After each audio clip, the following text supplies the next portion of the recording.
Hello, I'm Anne-Marie from brambleberry.com. Thanks so much for watching today's video. Today's video is all about how to make bath fizzies, and not just any bath fizzies, lilac bath fizzies that are perfect for the floral lover in your life. And you know what? It's perfect for Mother's Day or teachers or anything like that.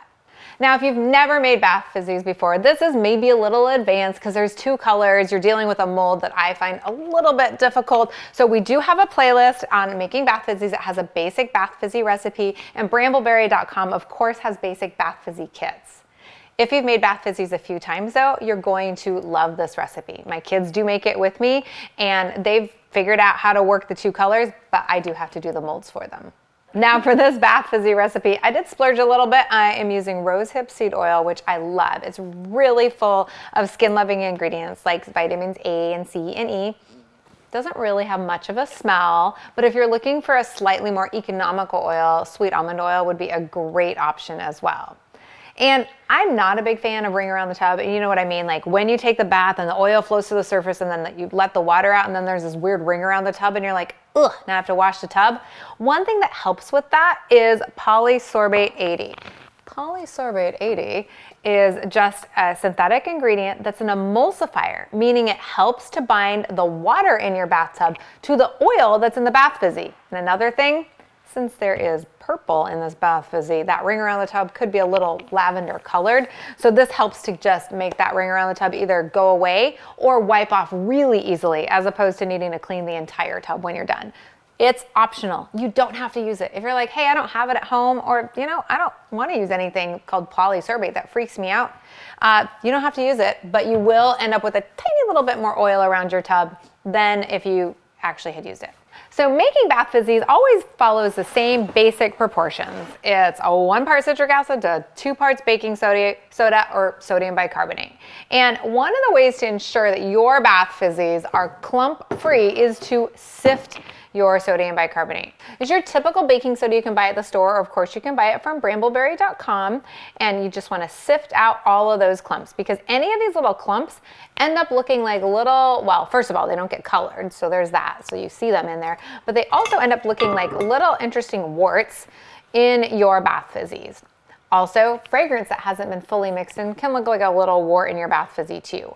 None of those things affect the final product like at all, but from a looks standpoint, this makes it look better and mix more evenly. And then this is our citric acid, and the citric acid doesn't tend to clump as much as the sodium bicarbonate does.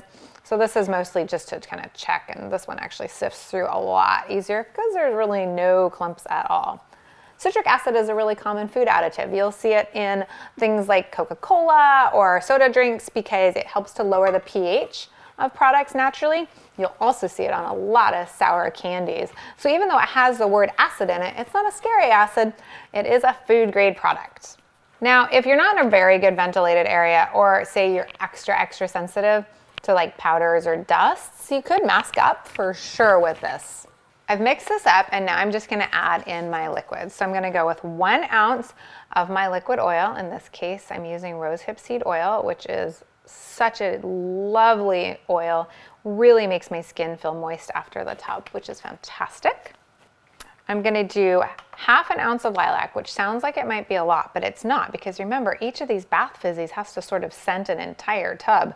And how big are those tubs, right? So we're doing a whole 1/2 ounce of lilac in this. And then finally, I'm going to do 0.3 ounces of polysorbate. And this product is going to help my entire recipe because it'll help the water and the oils emulsify. And now I'm just going to give this a quick stir with my hands.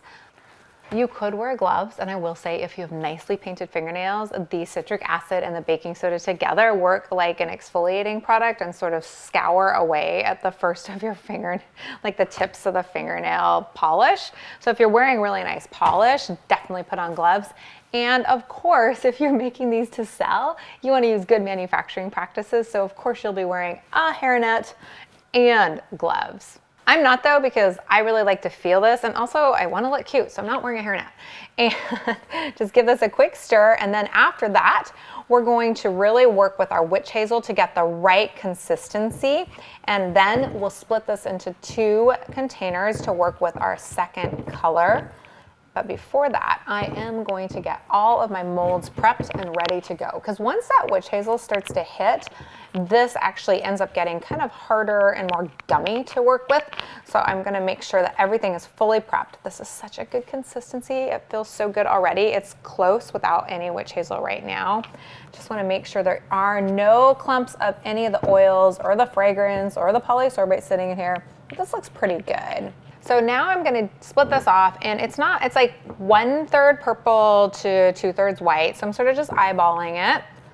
And now I'm gonna get my molds ready. So the reason I'm prepping the molds ahead of time is because there's a male and a female part to the mold. So you wanna make sure that you have the male and the female part so that they fit together really well.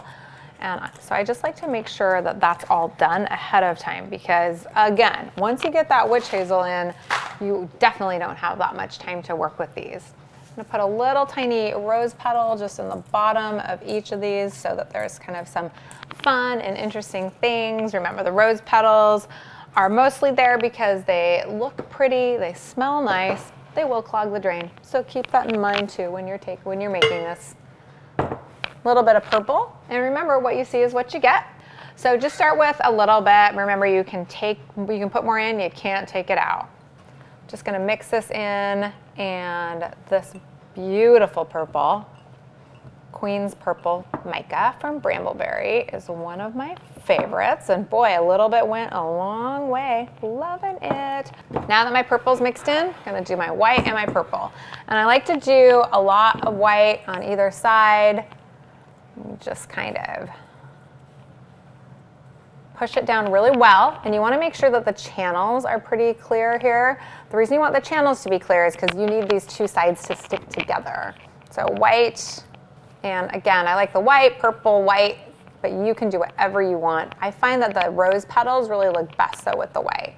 I'm going to do the purple over the purple, because if I do the purple over the white, I could get purple in the white.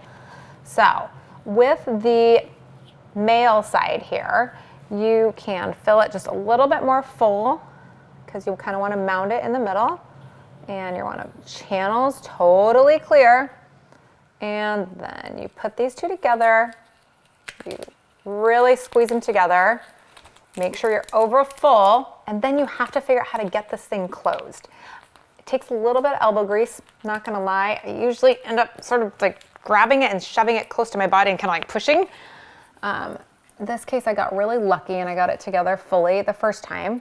And now I'm gonna let this sit. Now, one thing about letting these sit is if you let this sit for like, I don't know, 2 days, they get so much harder to pull apart, like to the point where you are cursing. So only let this sit 24 hours before you pull it apart.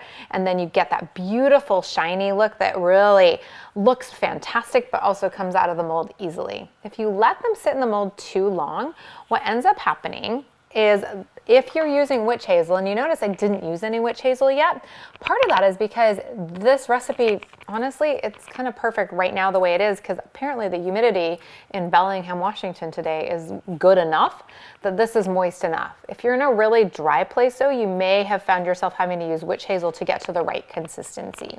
So if that happens and you are using witch hazel to get to the right consistency, and witch hazel is absolutely what you want to use, not anything else, what ends up happening is you may find yourself having bath fizzies that sort of expand just a little in the mold. And when they expand just a little in the mold, they end up really filling that mold up and making the bath fizzy really hard to release. Now this one is really full.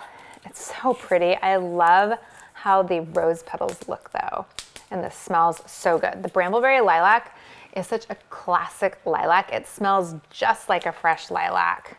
So this recipe works for basically all the molds that Brambleberry carries, right? We have metal molds. You can use silicone molds. They're not my favorite to use because they have so much give that it's really hard to make the bath fizzy actually like come out and get really good, well-defined lines. But you can absolutely use a silicone mold. And then of course there's Brambleberry's disc molds, which are really pretty and they're nice to work with.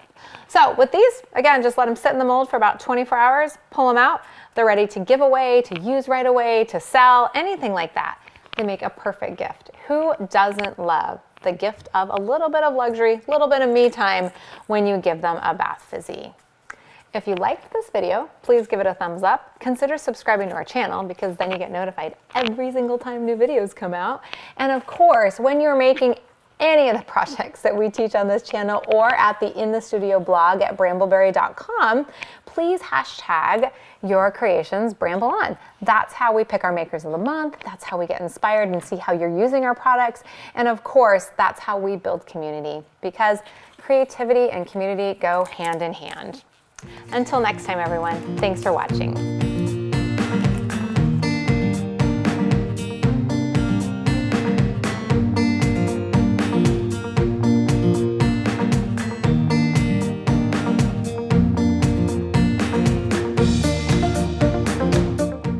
Now for that, do do do do do do do do do do.